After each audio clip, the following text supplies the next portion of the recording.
Kita ke informasi selanjutnya, meski terkesan lawas, gaya hidup vintage masih digemari sejumlah kalangan. Para pecinta barang vintage di tanah air kali ini bisa melampiaskan hobinya di ajang pameran Indonesia Vintage Week 2014. Gaya vintage identik dengan benda lawas keluaran tahun 50-an yang sudah ketinggalan zaman.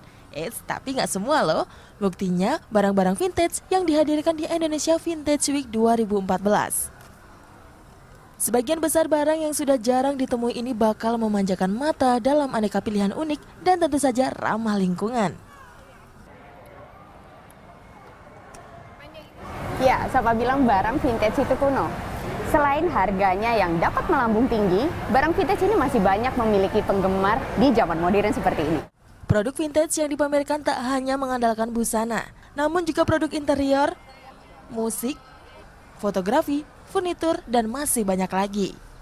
Kita mau mengajarkan kepada khalayak umum untuk istilahnya smart spending. Jadi kita nggak perlu membelanjakan barang-barang baru kembali. Coba kita perhatikan ke lemari kita yang lama atau ke barang-barang orang tua kita yang sudah ada di rumah gitu. Mungkin tak sekedar dipajang, barang-barang ini juga dapat langsung dimiliki.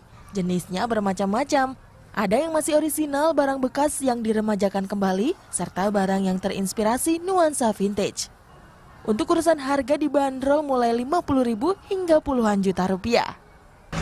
Kebetulan saya memang suka barang-barang vintage dan begitu pass by saya ngelihat banyak ragam yang saya mau coba explore untuk souvenir juga gitu. Berbeda dengan musisi legendaris Ari Lasso, meski mengaku tidak terlalu menyukainya, Ari menganggap barang lawas tersebut bisa memberi banyak pelajaran serta menyimpan kenangan tersendiri. Karenanya bagi Ari harga tak jadi masalah.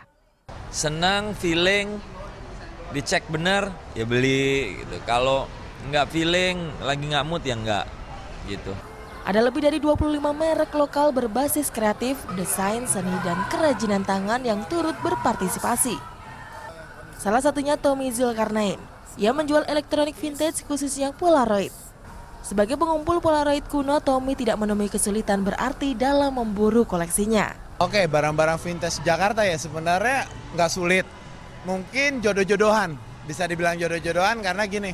Kadang kalau kita datang ke Loakan atau ke Flea Market ataupun ke tempat-tempat ya, yang dimana kita dapat pastinya agak sulit kalau kita niat. Harga Polaroid yang ditawarkan di ajang ini berkisar antara 500 hingga 1,8 juta rupiah. Sementara tips dasar dalam membeli barang vintage yaitu mengecek secara seksama lantaran usia barang yang sudah tua serta kondisinya cenderung tak baik lagi. Nah, bagi Anda yang ingin bernostalgia bisa segera melenggang ke Indonesia Vintage Week yang digelar mulai 27 hingga 30 Maret ini. Vinda Hayu Kusuma, Indra Raharja melaporkan untuk NET.